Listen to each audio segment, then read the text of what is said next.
Good morning, everybody. This is Billy Trout, the manager of taxpayer education for the Tennessee Department of Revenue. And on behalf of our Commissioner David Gergano and our staff in taxpayer services and also our audit division today, we want to welcome you to today's presentation on refunds and penalty waivers. Certainly glad to have everyone with us online today during this presentation, and also for those of you that might be viewing this later on, uh, when you pull this up, we're glad to have you as well. So with me today, I have our lovely and talented Katie Julian from Taxpayer Education, who will be walking you through some information. Want to introduce two of our members from our audit division as well, Michelle Sims and Allison Brody. So we certainly welcome them, and and certainly their expertise is very much appreciated. And also, not last and certainly not least, our Assistant Director, Dan Vinson from Taxpayer Services, is on board as well to help us with any of your chat questions and other issues that may come up. So, with that, I will go ahead and turn this over to Miss Katie, and she will walk you through some beginning information and into the presentation. Thanks, everyone. Thank you very much. Hey y'all, thank you, Billy. Really excited to have Michelle and Allison join us today. They'll be popping in throughout me working through these slides, and then also for the chat portion, which is the second half of the webinar. Chat's closed down right now, y'all, just while we go through the information, and then we'll open it up. You will be able to send your questions directly to our panel during that time when we open up the chat about halfway through. We will be offering CPE credit for this. If you're watching us live, there'll be a survey at the end where you can answer yes that you want to receive CPE credit. Of course, if you're watching the video and would like to request CPE credit, you can find that on our website on the webinar video library page, just regular webinar page. Hold on one second. Let me turn on my laser pointer. You can see here, this is a link. If you've got the PDF, which we put a link to the PDF in the chat, there's also a QR code here for it. These hyperlinks you see throughout the slides that on your screen, you cannot directly hyperlink over to them from your WebEx screen. You'd have to download the PDF, but you see here, this is a link directly over to our webinar page where our video of today's recording will be either later today or tomorrow. I see Billy put that in the chat also. We will have some time for questions at the end, like I said, where you can send your chat questions directly to this panel, but if we don't get to your question, we'll give you this information again, but our email address is revenue.support@tn.gov. Phone line is 615-253-0600. Towards the end of the presentation, we'll also share with you some specific contact information for our refunds and our penalty waivers group within the audit division. So with that, we'll go ahead and get started. We are talking today about refunds and penalty waivers, a hot topic. We don't have a whole lot of people attending in person today. I think it's because it's Thanksgiving week. That's typical. But I have a feeling we'll have a lot of people watch the recording of this or check out the slides after the fact, because we get just as many questions about this as any topic. It's a very popular topic. Everyone wants to know how to get money that you paid to us back or get a penalty waived, right? Who wouldn't want that? So we are going to get started here. Again, there's another link to the QR code to if you want to follow along with the slides directly. So taxpayers in Tennessee can request a penalty waiver under TCA 671803 if you demonstrate good and reasonable cause, such as good filing history, no willful neglect. Also, refunds for overpayment of taxes can be claimed within 3 years, and that's pursuant to TCA 671802. Today, we're going to be talking about penalty waivers and refunds. We're going to share some resources with you, and then we'll have hopefully a good amount of time at the end to answer your questions. So we're not going to be going through the actual paper forms today. There is a paper submission way to request penalty waiver or refund. The online way on TNTAP is a lot faster, and we recommend that way. Both are accessed the same way, though. Once you are logged into your TNTAP account, you can within the specific account that you're wanting to request a refund for or request a penalty waiver for, within that account, you will see a option for additional actions. When you click on additional actions, you'll see two options. One, petition for penalty waiver. The other one says claim a refund. One thing I do want to say on that note, going back real quick, if you see that you have let's say you have a credit over on one account. Let's say you've got a credit, you're in the green on your business tax account, but you're in the red, you've got a liability hanging out over on, let's say, your sales tax account. A lot of people assume that a credit from one will automatically get applied to another. That is not the case. Within your actual specific tax account type. So let's say you're in your sales tax account. If you have any credits, those can be applied towards an older period, but only within that tax account, not you could, unless you specifically request us to move credits to another account. So these processes for refunds and penalty waivers are specific to each account, tax account type. But like I said, they can both be accessed by clicking on additional actions in TinTap out beside the particular tax account. So we're going to get started talking about penalty waivers first, and then we'll talk about refunds. First and foremost, unfortunately, interest cannot be waived. According to Tennessee law, interest cannot be waived. You can, however, petition for penalties to be waived. One important thing to note, tax must be paid before the waiver will be considered. Where that can come into play, a lot of times if you have not paid your tax on time, but you go in and if you get a notice of proposed assessment from us and you just pay the estimated amount but never actually filed the return.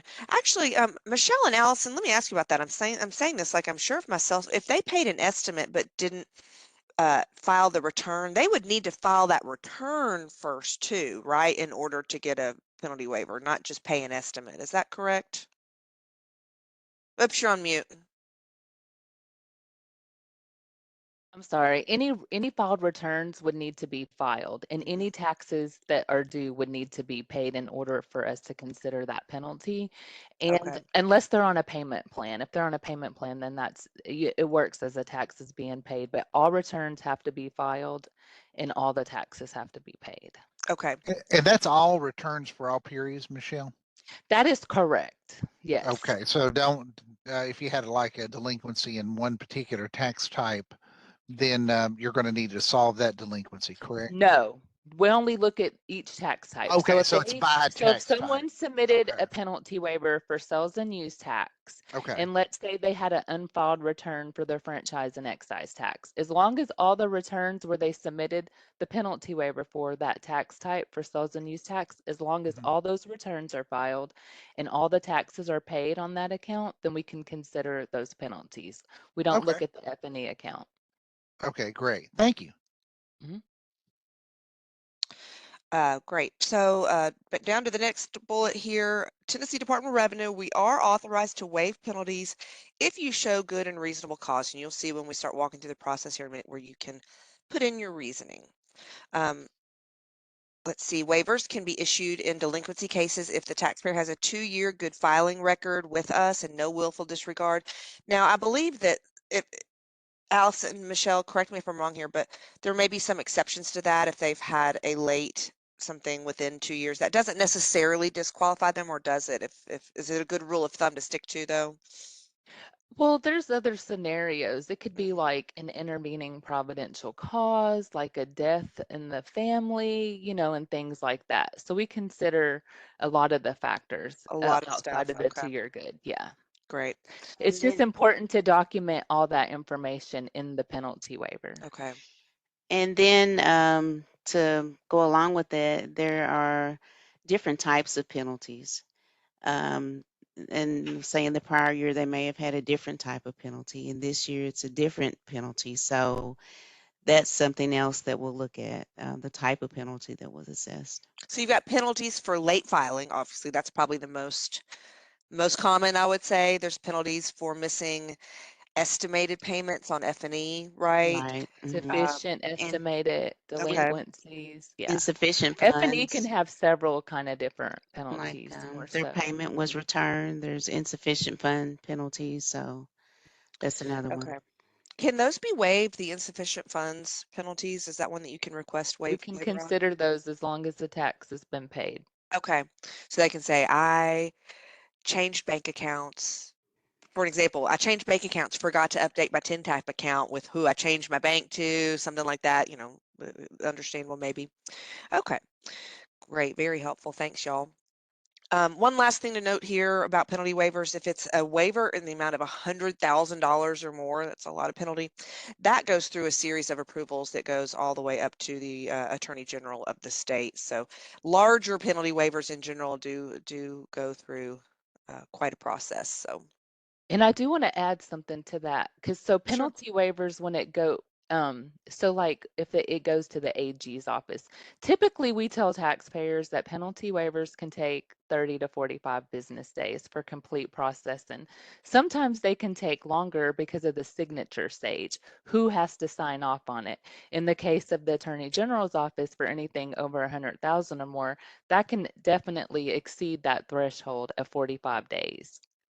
I can So I just imagine wanted, so. yeah, Yeah, it's a lot of red tape to go through, but for good reason. So, yes. okay. So basically, roughly 30 days, you're saying, if 30 to unless 45 it's business days, we okay. say. Yeah. Gotcha. Okay. And like I said, y'all, we're going to be providing y'all with some contact information for the penalty waiver group and the refunds group, so you can check on your status and that kind of thing. How to petition for penalty waiver. Like I said, there's a paper way. You see that here. There's a link to it, and you send it. You can email it to this email address. But we're going to be focusing on the online petition for penalty waiver via your TIN-TAP account. You can view the request in TIN-TAP. The audit division, so Michelle and Allison's group that they work with, will issue a decision letter, and you can view that through TIN-TAP. It'll let you know that it's been reviewed, that it's been processed. If you've paid the penalty and the waiver is granted, your account will just be credited, and you can, like I said, view that decision letter in TIN-TAP. So let's show you what the process looks like. I showed you. Oh, Allison, did you want to add something to this information? I think just add something to what you just said. If they have paid the penalty and it is waived, there's a question on 10 You might go over that they Oh, can right, yeah. answer. Do they Okay. want it refunded to them? Yes. I didn't Yes. know if you. Yes. Go We'll ahead. get to that here in just a minute. Yes, thank Okay. you. Hmm. Okay, so we're going to walk through that process. From a few slides ago, I showed you how you initiate the waiver request on TIN-TAP, click additional actions, and then penalty waiver. Hey, Michelle, did you want to add something to this previous slide? We'll go back to Yes, that. I'm sorry. I Sure, wanted no, to yeah. add something on the paper form. I know that we're not going over that, but I wanted to mention something that's very important. Whenever a paper form is submitted, that form must be signed. If that form is not signed, we cannot process that penalty waiver.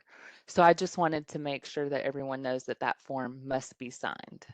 You must see that a lot then if you're mentioning it specifically. Is that a common Yes, reason why they get it's a rejected? comment. Yes, Yeah. yes, And yes. there's a way We, to sign digitally on TIN-TAP too, and that's you can't really progress or proceed through unless you go through that. But I could see where someone might skip that yeah. line accidentally, unintentionally on a paper form. So, and just like with all of our forms, we say fill them out completely. So, uh, we'll be like as we walk through this process that you're about to see of the TIN-TAP application for petition for penalty waiver. It's the same questions and same exact information on the paper form.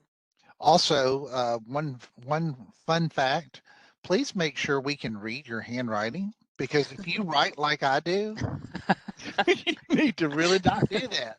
You need to take time and write it out very clearly. Also, file it online, please. Hmm. So much easier, so much quicker, and it's the way to go. So use your paper if you need to, but we really prefer the TIN-TAP for a lot of different reasons. Thanks. And one more thing on this topic, we do provide you here with an email address if you want to fill out the paper form and scan it in and email it. Again, you're not having to wait on snail mail that way. So if you insist on using the paper form, I would recommend to email it over rather than snail mail. Okay, so back here, the very first page when you initiate the process of petitioning for penalty waivers, just kind of an informational page that lets you know here that the tax has to be paid first, interest cannot be waived, and a little bit other information here. And then you just click next. You see there in the bottom right. And then you're going to see a grid populate that basically is, again, this is tax type specific. So everything you're looking here is a period for a specific tax type. Looks like probably a sales tax account.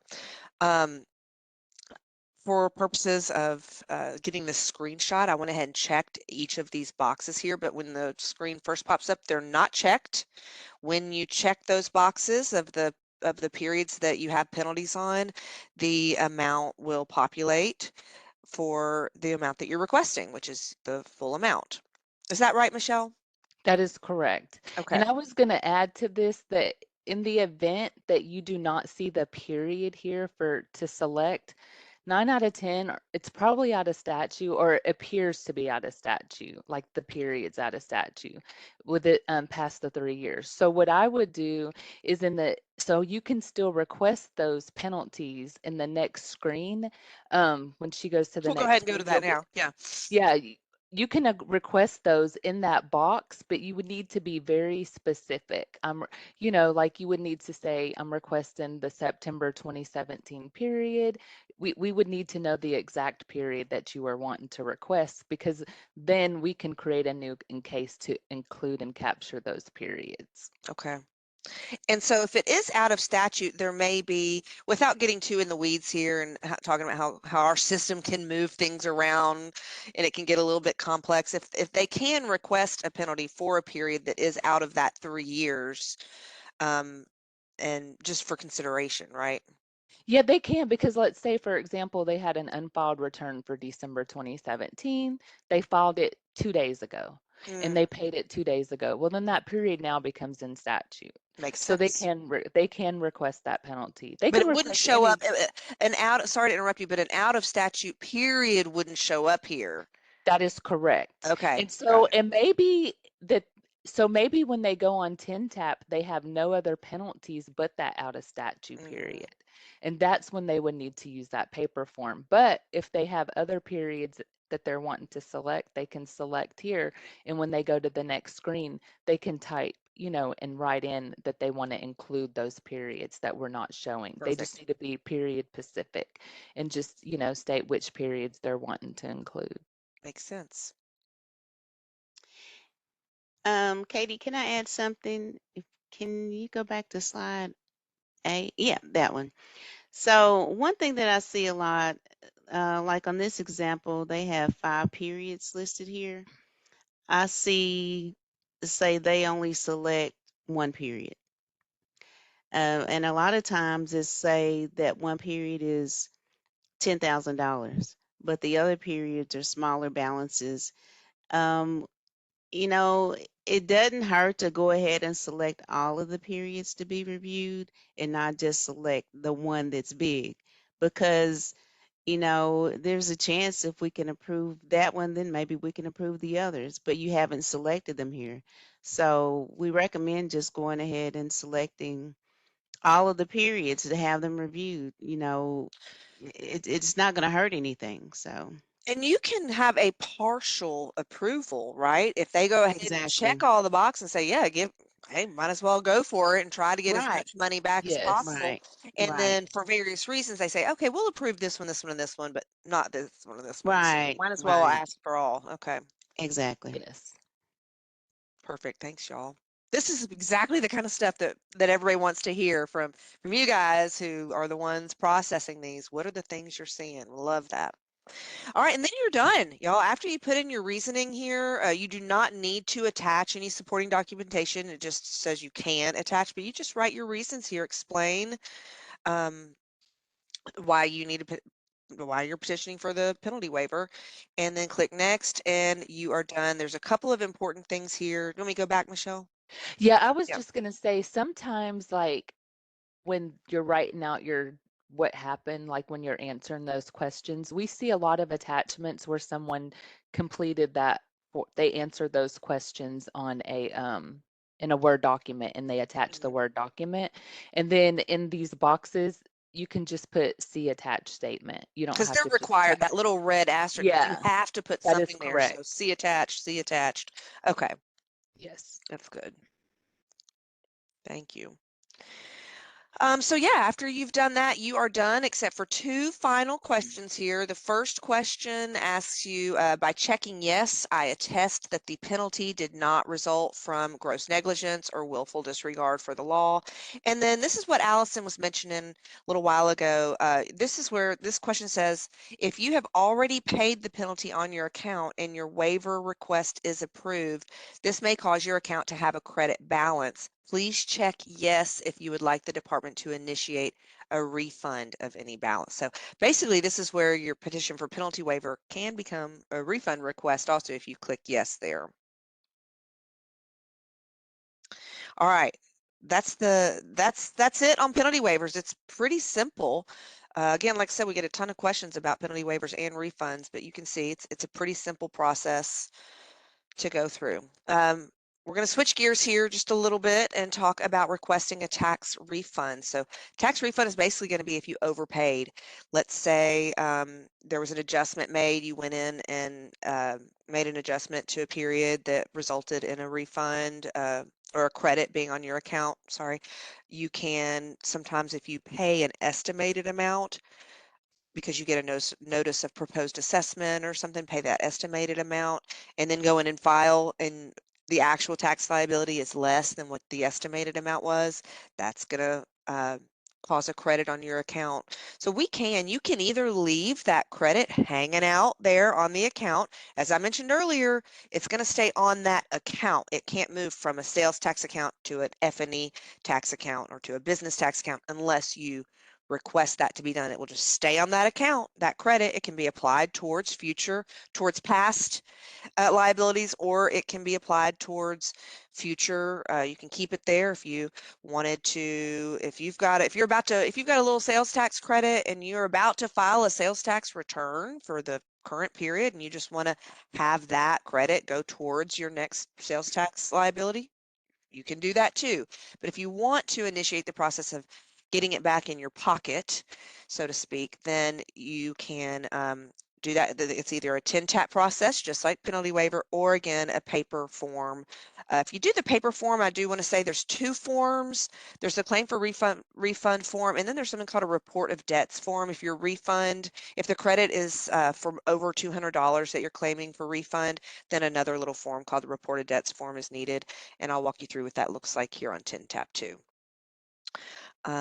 If all or part of your claim is denied, we'll send you a letter explaining what you need to do. Like Michelle and Allison were talking about, you need to make sure everything's filed, everything is paid, all that before they'll issue a refund. Your refund may be reduced due to liability on a different tax account. In these cases, your refund claim may be approved in the full for the specific tax account or period that you requested, but refund might be offset by the amount you owe on another account. Yes. And all that would be explained in correspondence from us. Michelle, did you want to add something there? Did I hear you? Maybe not. Okay. Maybe. Well, I was just gonna say, back to that screen, sometimes, like, if they're like with penalty waivers, I know we're talking about penalty waivers and it's more tax type only, not account type. And so with refunds, if you apply for a sales and use tax refund and you have a balance on franchise and excise tax, then that amount would be, if that amount of tax due on F&E was not paid, then this amount for the refund would be transferred to cover that balance. Interesting. Okay. So we're kind of got to switch gears a little bit. Penalty waiver, very tax type specific. What's going on in another tax account doesn't really weigh in on what's going on when you're being considered for that penalty waiver. But refunds, it's a little different. Yes. Gotcha. So we're starting the process here, showing you what it looks like. These are screenshots of once you have clicked on additional actions on your 10-tap home, it's out beside the specific tax account that you have a credit on, and then you click on claim refund or apply for a refund claim. This is the first page. It's the instructions page. Basically, it says before filing a claim for refund, please verify that your TNTAP profile information is up to date, including your address, email address, and phone number. Your profile information will be used in the event that we need to contact you regarding your claim. So you might want to go in and check in on how you do that. On TNTAP, you go to, I don't have a screenshot of that right now, but when you're logged into your TNTAP homepage, up in the top right under your name, it says Manage My Profile, and that's where you can make sure that all that information is correct. Also on the More tab, check your addresses there, and you'll see here actually right now why that is important. The very next page in the claim process is to select the recipient and the address. So this is where if there's multiple addresses that we have for the specific tax account, you'll see them there. If you don't see the address that you're wanting there, you can't add it here. You'll have to kind of close out of this. You can just cancel out. You haven't gone very far anyways. Cancel out and then go fix and add in the address that you want. Same with the recipient. All that information cannot be manipulated or managed through the claim process. You would have to fix it first and then start your claim process. This is the page where you are going to select, enter your reason that you are asking for a refund, the basis of the claim. You can attach documentation here, but just same as Michelle was talking about with the penalty waiver process, you have to put something in this box, right? Yeah, you would type something in that box. And this for the, I was going to add, like, for the attachments here, say for example, you already filed your November 2025 period sales and use tax return, and then you go in there and amend it because you forgot to add the exemption in. So this attached document here is important to attach all the documents that support the claim for the credit. That way that there's no delays in your refund processing, because otherwise someone would have to reach out to you to get that documentation, whether it's an exemption, invoices and such, to support the exemption or the reason for the credit. And so it's important to attach that additional documentation here to help support the credit that you're Yeah, you don't want trying to to. bog down the process with your office reaching out to them saying, hey, we need a little bit more from you. So there's probably, it doesn't sound like there's a hard and fast rule for what needs to be attached, but I would say, would you say a general rule of thumb would be attach, if you want it to go smoothly without getting held up, if you can think of anything that you could attach that would help support the claim, more the merrier? Support that credit, yes, I think that Okay, that's important. But okay. sometimes they still may need to reach out for additional information. But for the most part, if you have an exemption, you attach the invoices, you attach all the supporting documents, it makes it a lot smoother for sure. Are there particular types of refund claims? You just mentioned one, like so a return had been amended with because there's an exemption, that might be something, but typically a claim is just, hey, I overpaid. If they just overpaid or paid an estimated amount, they don't need to attach anything, right? Just explain here, I paid the estimated amount, filed the return, owe Yeah, less. Give me my that money is back. right. That's just an Okay, overpayment, yes. okay. No documentation needed. Allison, that weird little blob is back behind you again. Okay. Did you want to add anything to this topic, Allison? You're on mute. There we go. No, Okay. not right now, I think. Cool. All right, I'll move along then. This next page is where you're going to see, this is the claim amount, and you're going to see all periods here. If you see a credit, you can very clearly see here the period that has the credit, May 2025, and if you need to zoom in on your screen, just click the little plus sign there. This is where there's not a checkbox on that penalty waiver claim. You saw that you checked the boxes out beside. On this refund claim form, what you do actually is you type in the amount over here in the far right column, the amount that you want to claim for a refund. It doesn't have to be the full amount, or it can be. So in this case, there was a credit for $200 on that May 2025 period, and the person has typed in that they want to claim a refund for all 200 of that, and then click next. All right, remember how I mentioned earlier there's the report of debts is required for refund claims of over $200. There's a paper form report of debts, but this is the 10-tap version. It's basically a series of questions such as, do you have any state tax liabilities? Do you owe child support?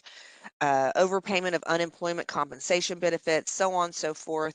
Basically, what the small print at the top says was, pursuant to the TCA, you are required to select yes if you owe any of the debts listed below to any state agency, department, bureau, commission, or other state authority.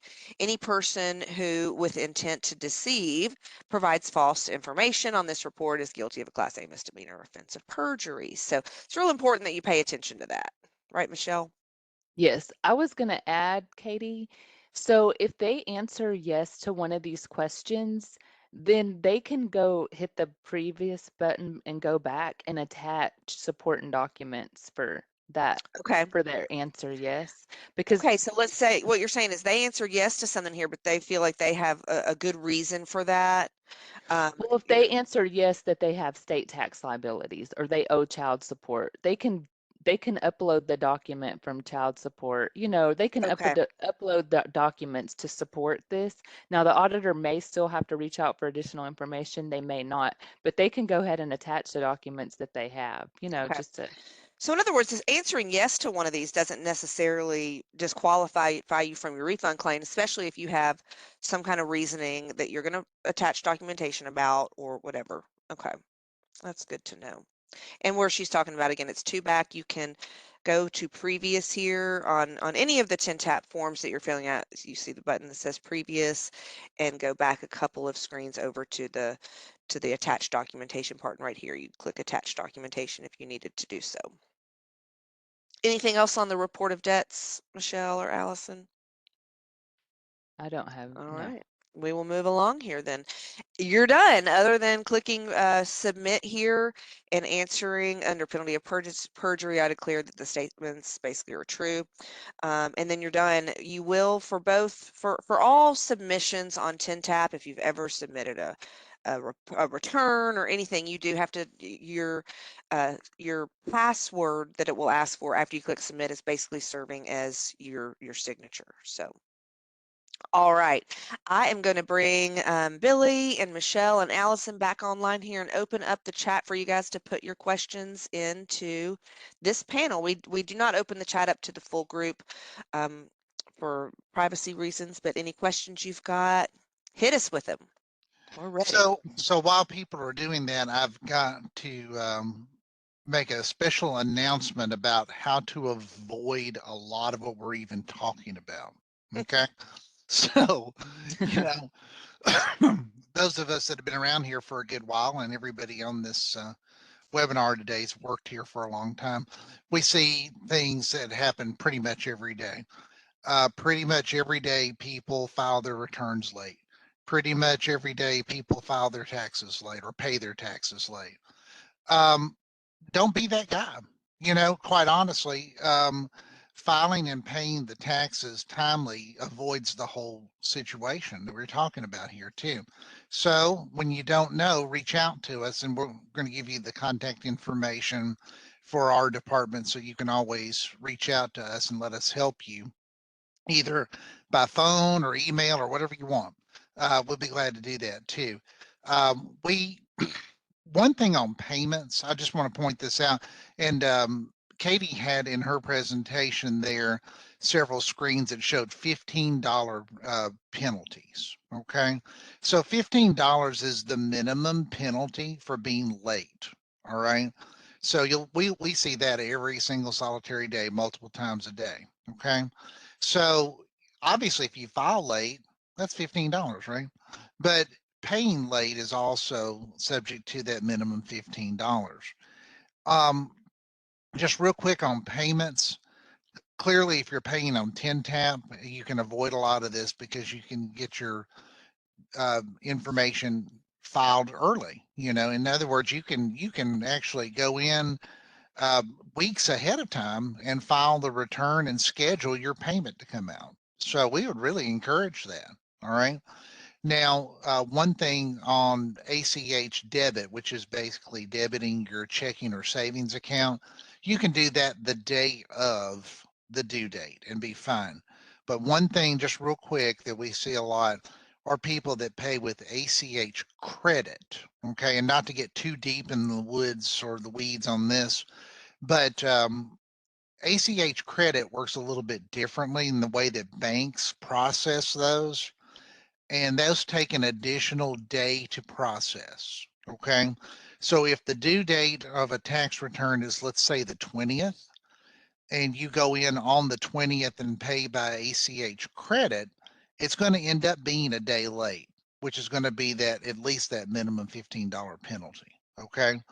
And that is because of something that happens with the way that banks push those through. They don't push them through same day. ACH debit, yes. Credit cards, yes. So that's just a little bit of a helpful hint there for you guys, because we really don't want to charge you guys penalty and interest. I know sometimes we have people that say, well, it's just more money for the government. Y'all, we don't work like that. Okay, that's not what we're here for. We're here to just have you pay exactly what you owe, to the penny. That's all we care about. File and pay only what you owe to the state of Tennessee, and that is exactly what we'd like you to do. Okay, so with that, I'll let the ladies see what else they want to talk about.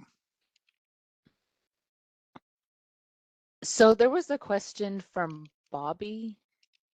I'm going to make sure I read the question. He was asking what are common penalties committed by first year businesses. And the most thing that I see for first year businesses is a delinquency penalty, either that initial period, filing late, or paying late, or both. That's a lot of the commonality that we see for first year businesses is the initial period, filing late or paying late, or both, and accruing a delinquency penalty. And that even happens with franchise and excise tax for the first year.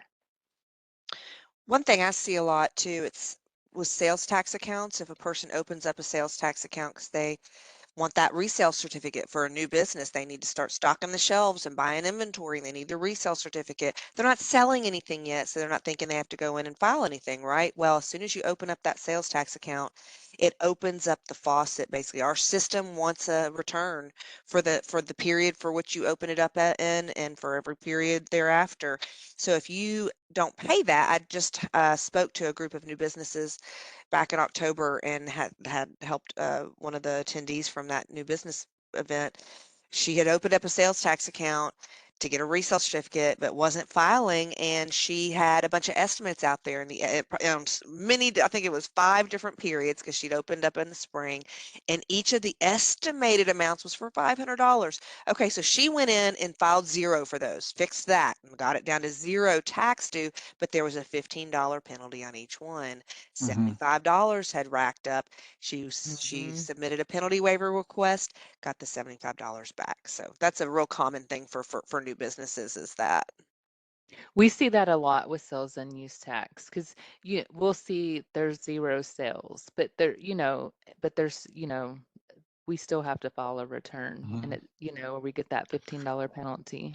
And we do put that on the registration certificates when they go out, that we do indicate that you do have to file a return for every period. Most sales tax are monthly, but some are quarterly or annually. They do have to be filed on time, even if they're 0. Hmm. Because guess what? We don't know that you had no sales until you tell us that. Right, Okay. So right. that's quite important.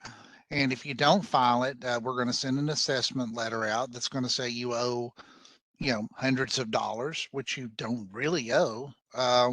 And there are plenty of people out there, believe it or not, that do pay that assessment and they think they're good. Well, here's something for you to know. The only thing you're doing is getting our collections folks kind of satisfied. Okay.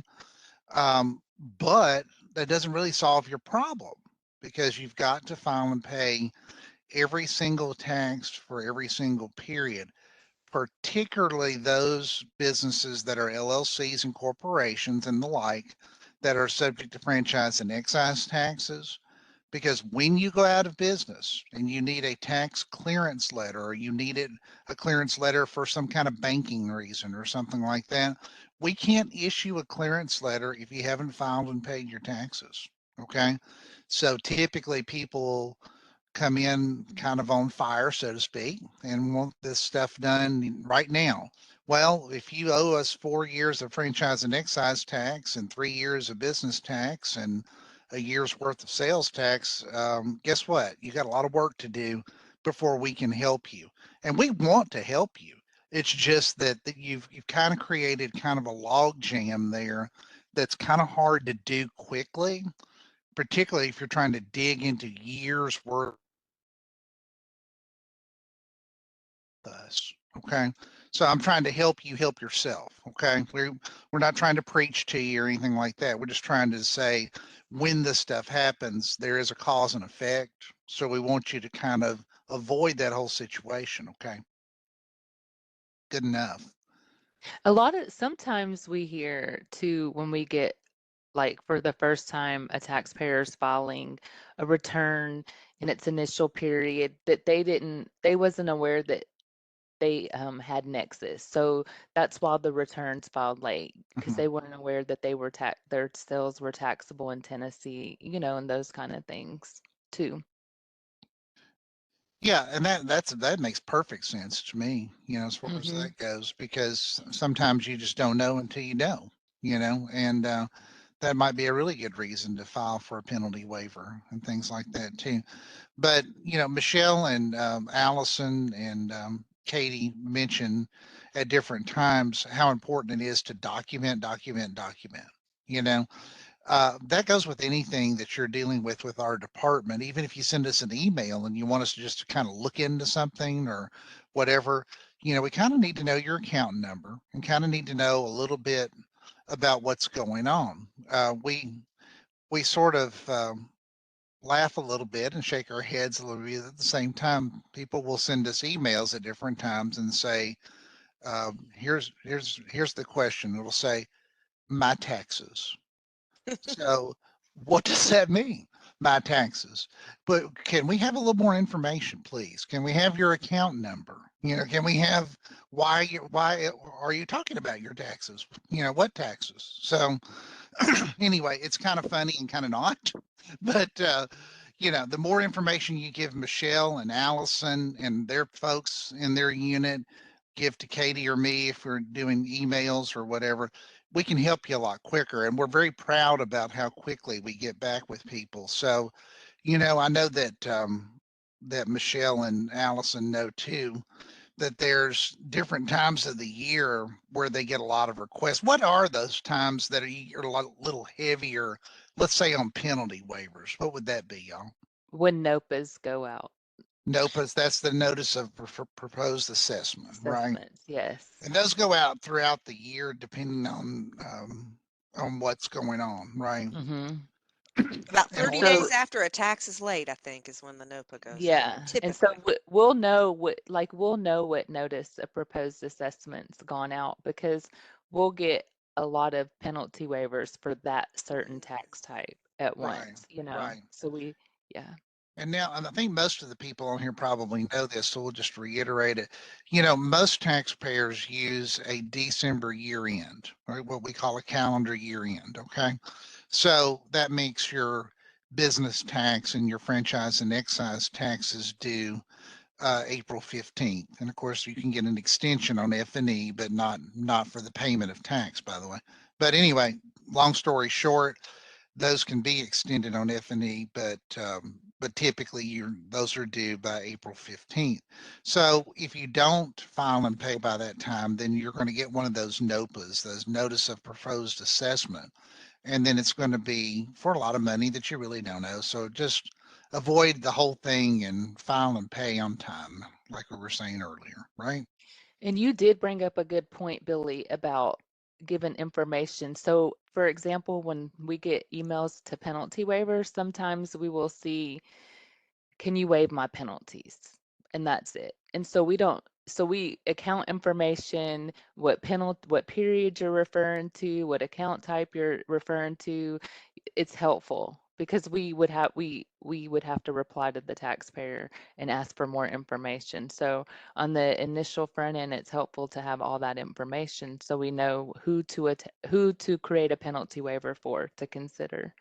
Plus, we need the form, or either the written form or Yes. the 10 tab, preferably. As far Yes. as that goes. So the I'm I gonna would look more. I'm sorry. Go ahead, Allison. I didn't mean to step on you. Go ahead. now. I was just gonna mention one thing with the NOPAs, the notice of proposed assessments. When people receive those, and they haven't filed a return, some go in and file a penalty waiver. That's not the first thing you should do. When you receive the NOPA, there's a phone number on it. If you have a question about why you received it, it's taxpayer services. Call and find out why, and they will let you know you need to file your return. Don't just go in and file a penalty waiver. You haven't even filed a return. We can't work the penalty waiver. The notice is letting you know you haven't filed yet.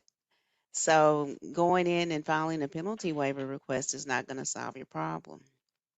That's Just a right. waste of time at that point It's a waste of time, yeah. until, The first thing to do is respond to the NOPA, and find out why did I get this notice. And if the notice says you haven't filed and you believe you don't need to file, that should be addressed with taxpayer services, sales and use tax, if that's what the notice is about. hmm Um, Hey, here's so something else weird. Get this. We have people in our department in taxpayer services that answer the phone, literally, like the olden days, right? If you call, you'll get a human being, right? Well, you might get Katie. She's a little bit, maybe not a human being, hey, but anyway. She's But human. no, we've got great folks, y'all, that answer the phones all day. You're not going to wait. Now, April 15th, wait a minute. We got a whole different rule book for April Oh, 15th. Okay. business tax. We do the best we can, and you know how that would go, as you can imagine. But generally, you call us, we pick up the phone, go through the menu, and let us help you. Email, we're very proud about. We get back with taxpayers that come through our office and taxpayer services within 2 hours. And we're really proud about that. And knock on wood, we can keep on doing that for a very, very long time. Okay. But you got to reach out to us, like Allison and Michelle and them were saying. You go ahead know, and put it on this page too, so that we can have yeah, these it's descriptions. it's important just to you see something you don't understand, something's weird. I got a bill, I don't get it. That's where you call this phone number that Katie is showing you here.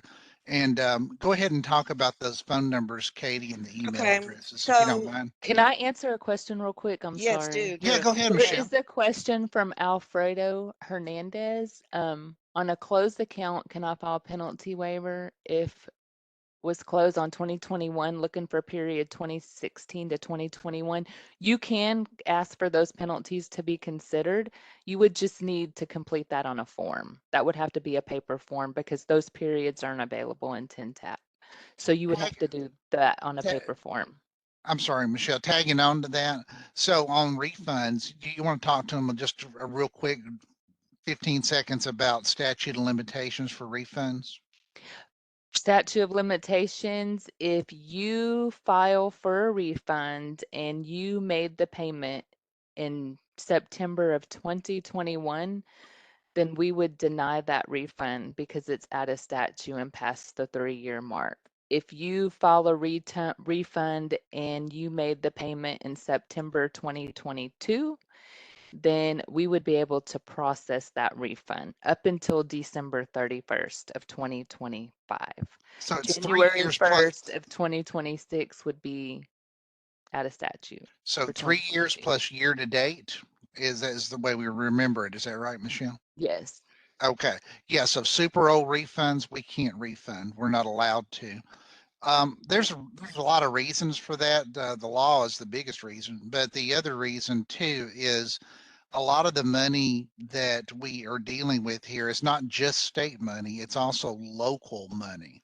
So these monies have been sent to school boards and counties and cities and all this other stuff too. So if we were to be a or if we were to have a lot of refund requests for like super old years, it gets a little complicated for them budgetarily if we were to extend that backwards too. So that might be one of the reasons that there's laws and policies in place that prevent that. Just to let you know. Yes, so Billy, the penalty waiver for the periods 2016 to 2021 that was being asked, if if the penalty hasn't been paid, then then there's no statute there. If the penalty wasn't paid, or if it has been paid, we would have to see when they were paid to see if they're in statute for credit before, or not in credit. Because, sometimes the out of statute periods are denied because they're out of statute and barred from credits on the account. So, Allison, did you have something you wanted to add to?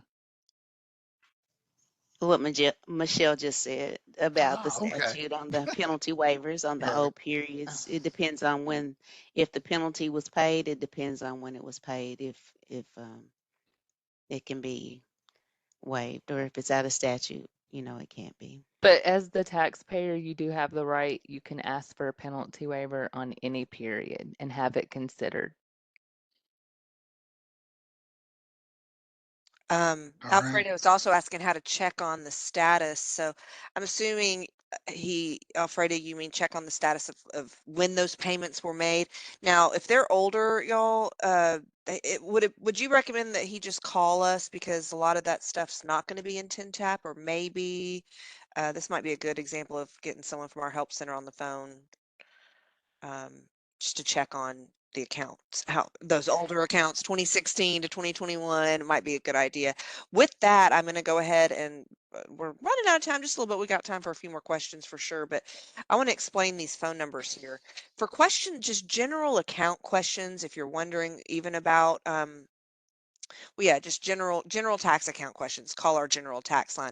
If you've got a specific question about a refund, they've got a line, 615-741-0443. Penalty waivers has a separate line, 615-837-5363. You can, for general tax help emails, you can send it to revenue.support@tn.gov. Penalty waivers group has a specific email box. You can email them about questions about your status, or if you got denied, or have questions specific to penalty waivers, you can email them at penalty.waivers@tn.gov. Right. One thing real super quick. Hey, remember earlier in the presentation where we were talking about how things take time to process, 30 to 45 business days, I think is what Michelle said. So remember, don't do us any harm, so to speak, by calling the refunds unit or the penalty waiver unit when that time hasn't elapsed. It's going to take some time on these things, okay? So please understand that that's the situation. I was going to mention too, timing is everything, so to speak. So as an example, let's say you have a credit on a tax return, but you have a tax that's getting ready to be paid. You might just want to leave that credit on file instead of getting it refunded, you know, and let us take that credit and pay for it. What do you think? To I mean, have it applied to a that makes tax. sense because by the time you got it refunded, it's going to take you extra time. Yeah. So yeah. But yeah, that's it. I That's don't what know. I I'm wanted a to big say. fan of don't let the government have my money any longer than they need it. Oh, for any length of time, absolutely not. Yeah, I think people should get their money back. Absolutely.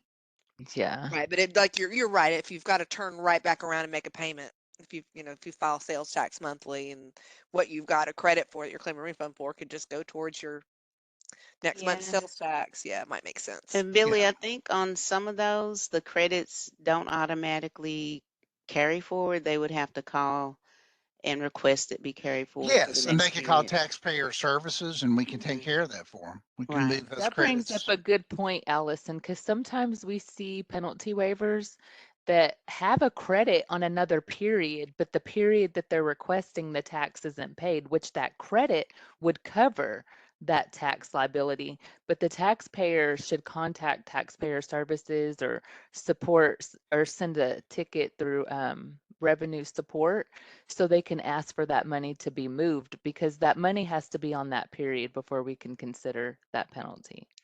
Mhm. And a The lot of tax has to be times, paid. if the credit was already moved, then the penalty wouldn't have been assessed to start with. So, Yes, and Ah, that's when there you correct. go. We've and seen when it that too. The plot right, thickens. right. Yep. Okay. And if it was moved prior to filing that return, the penalty most likely would not have been assessed. Mhm. One thing that Laura asked on the chat questions about if TinTap could send emails reminding businesses when the filing period is, we are actually working on that. There's a move right now and some testing that's going on that might allow not only for emails but potentially for text messages to go out. I love that. Hang tight on that. And it's been discussed and it's already sort of in development, and we'll hopefully can roll that out as soon as possible. But if you have a business, we recommend that all business owners have master level 10 tap access. Your accountants, bookkeepers can have kind of third party access, but have that master level access. And when you get to, I don't have a good screenshot on here, but sorry, I'm making y'all dizzy. I'm going back to this page. When you're on 10 tap home and you see, I've got it kind of covered up here because I had a real account number in there, but a bigger screenshot of this sales tax account would have an area down below that says there's action items. You've got a return that's ready to file. Let's say it will tell you that right there. Again, that's not. I get what you're saying. Emails or text would be great saying you've got a return coming up. But anytime you log into TinTap, which as a business owner, I recommend kind of treat it like your bank account. You want to just go in there and peek every once in a while, especially if you've got a third party handling stuff for you, because there may be sometimes there's miscommunication. Sometimes that third party, your accountant, is just handling your F&E tax and they think you're handling the business tax. The next thing you know, you've got 3 years of business tax returns you haven't filed because you thought your accountant was filing them and you're not Mhm. checking out TinTap, right? And maybe we've got a wrong mailing address for you and you could have been in collections and not even know it. So if you are a business owner, make sure you have a master level TinTap account and check out your TinTap account periodically and make sure everything looks normal. You don't see anything in the red. It happens more often than I'd like to say. So, little soapbox there, sorry. Well, looks like we probably need to start wrapping things up, y'all. We've got just a couple minutes left. Any final thoughts from an auditor's perspective, Michelle or Allison, that y'all have that you think would be good for those attending to know about this process? I mean, if you have any questions, you can always email us at penalty.waivers@tn.gov, or you can contact us by telephone. Um, But I mean, I just think it's important for penalty waivers to just make sure you include the account, especially paper forms, including all the information, emails, including all the information. And even if you're on TinTap, if you have additional documents, attaching those additional documents, whether it's a refund, whether it's a penalty waiver, anything that will help smooth the process without delaying it, I think is important. All right. Well, I want to say thank you to Allison and Michelle. Y'all have been uh, wonderful subject matter experts on this topic. Very, very helpful. Like I said, we get so many questions about refunds and penalty waivers. So glad to have y'all. Thank you all who are in attendance today for coming. I know it's kind of a crazy week with it being a holiday week, and we are so thankful here at the Department of Revenue for all of the businesses in this state, and thankful that you care enough about your business to attend these webinars. So kudos to you. If you are wanting CPE credit as you exit the webinar, there'll be a survey. Even those who don't need CPE credit, everyone in attendance, if you could take just a second and fill out the quick survey, just tell us how we're doing. And if you have any ideas for future webinar topics, be sure to pop those in there too. And thanks to everyone. Have a very happy Thanksgiving. Thanks, Thanks for everybody. having us. Thank you. Bye, Bye-bye. Thank you, y'all. Katie. Bye. Bye.